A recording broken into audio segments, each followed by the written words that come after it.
First of all, I'm Claudine Oro, graduate from ICCT way back school year 2022.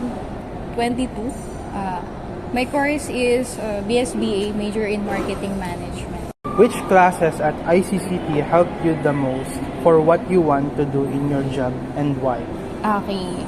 Bali, yung mga classes is siguro na naka-apply sa akin ngayon kasi I'm a banker now was financial management, accounting, yan, marketing.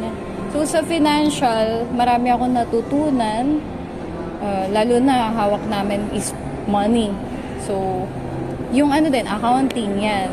Sobrang lahat kasi sa bangko lang kasi baliktad si accounting. Pero dun mo siya magigets once na nasa bangka na. Tapos, ano pa ba? Yung marketing. Kasi kami sa bangko, hindi lang about sa pagbibilang ng pera, pag-open ng accounts. Nandyan si marketing, which is yung tinapos ko talaga. Maganda rin kasi meron kaming product na ganun. We have insurance. Benta kami kung paano mag-sell ng insurances. Tapos account openings, credit cards. Sobrang daming product sa bank. So, na-apply ko as a marketing kung paano mag-mark ka talaga. Ganyan. Next question po. How would you encourage the incoming freshmen to choose the CBA department for their program at ICCT colleges? Ayun.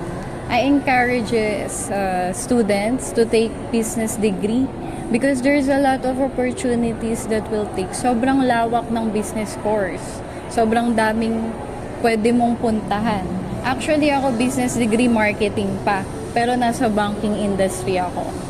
So, isa pa dyan, pwedeng entrepreneur, accounting majors. Actually, in the future, pwede kang mag-take as law. Pwede mo siyang maging pre-law. Business degree natin. So, mga judicial, ganyan. Judicial courses. Ganyan. As an ICCT graduate, what was the best part about studying in the CBA department at ICCT colleges? How would you tell new students about this good experience? Ayun, as a graduate sa ICCT and as part of the CBA, during my OJT, yan, internship, OJT kasi ako sa SPAMO department. So, sobrang laking yun sa akin. Big help siya sa akin. Kahit na online schooling lang kami noon, si SPAMO kasi nagbigay siya ng panahon para dun kami jumuti kahit pandemic.